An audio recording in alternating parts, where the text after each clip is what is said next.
How's it going, everybody? Thank you very much for watching. I'm Orlando Ruiz Jr. Welcome to another classic movie review. I'm reviewing The Stranger, a film that came out in 1946. It is a black and white film, stars Orson Welles, Loretta Young, and Edward G. Robinson. I'm a big fan of Edward G. Robinson and Orson Welles. Orson Welles, I've seen Citizen Kane, I've seen Touch of Evil, I've seen parts of The Lady of Shanghai. I haven't seen all of his films, but one day we'll get around to it and then talk about all his other films with you guys. But the two that I have seen, besides The Stranger, Citizen Kane and Touch of Evil, I have reviews of those films on this channel if anybody wants to check those out. And this is an awesome film. I came across this movie completely by accident and took me by surprise about a year ago. Watched it, and about a week later I was watching it again. About another week later I had to own it and have it in my collection. It really blew me away. The camera work in this film is years, I want to say at least a couple of decades ahead of its time. Very much reminds me of what Orson Welles did with Citizen Kane or even with Touch of Evil. Just very inspired, very creative choices with the camera work.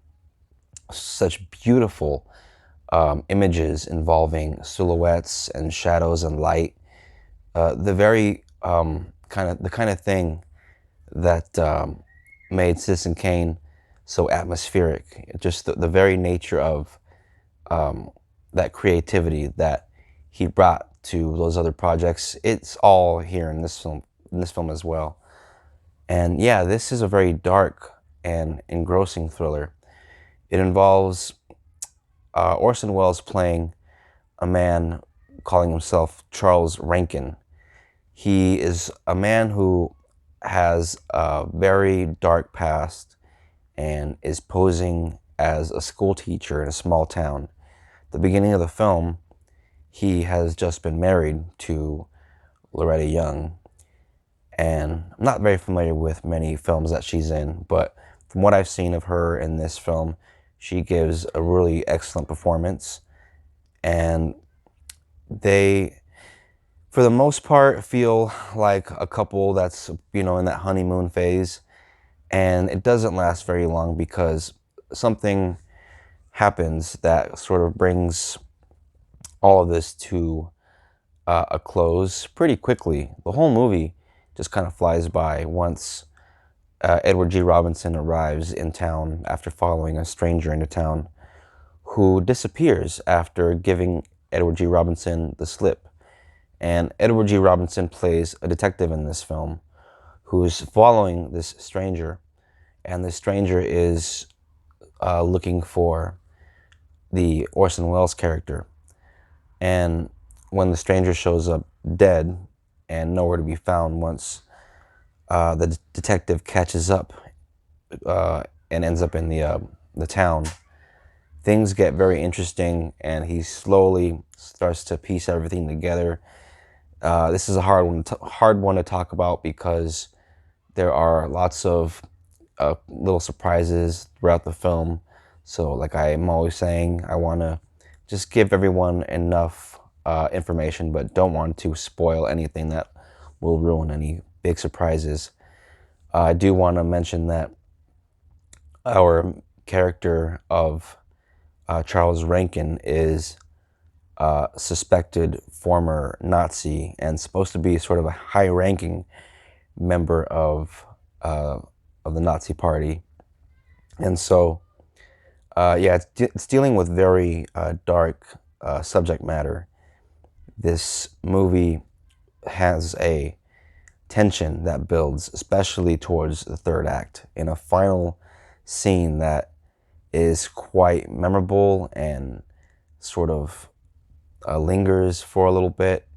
It's just very well executed. And Orson Welles, I've only seen a few of his films, but the films that I have seen from this genius have blown me away. He truly was an artist and a perfectionist and a master craftsman. And The Stranger is a movie that I was just surprised by how effective it is for a 1946 movie. Like I said, the camera work in this film, yeah, it's way ahead of its time. Orson Welles got very creative and such a brilliant eye, and I really appreciate how, even though he directed this film, he gives plenty of screen time and many great moments to other actors in the film. Edward G. Robinson, his co-star, he's very generous with giving him many great moments, so it doesn't feel like a passion or well, of course there's a lot of passion in it, but I mean, it doesn't feel like a vanity project or like a film that was meant to be a star vehicle for Orson Welles.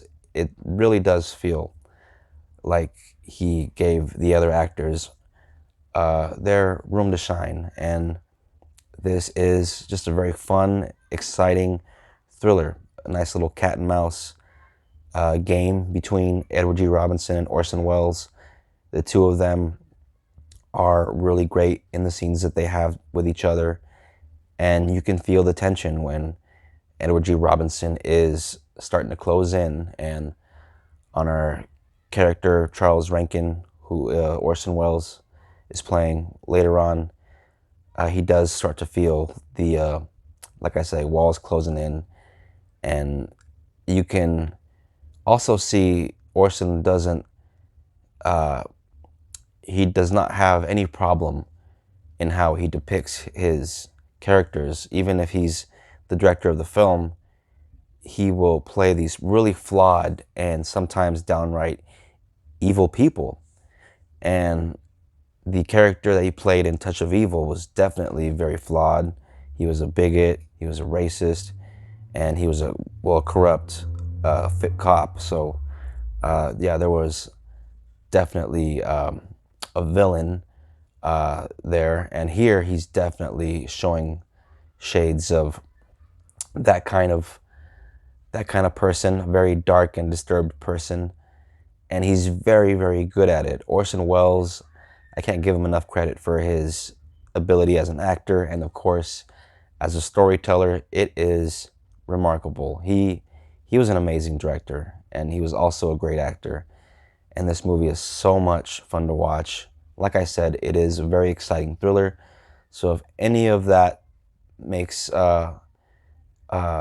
makes a little spark in your head go off, that you think, hey, I think I'm in the mood for a nice cat and mouse type of thriller, this is definitely up your alley. The Stranger is available for streaming on Netflix.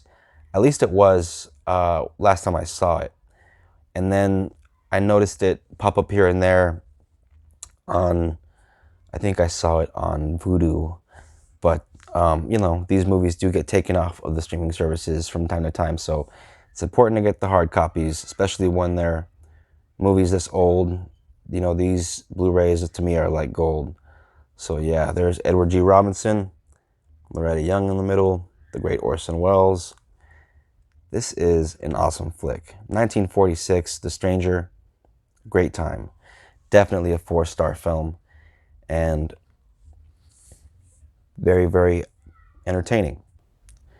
Thank you very much. Please comment, subscribe, share, like, and please look out for the next review. I am always making lists of what to talk about next. I'm working on a couple of things right now, so more things on the way.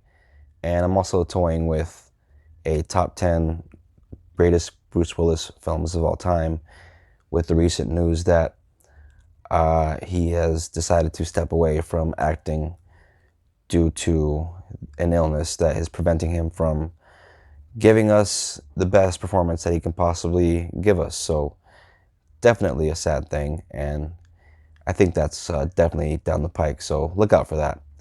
Thank you very much, and have a great night or a great day. Either one is fine.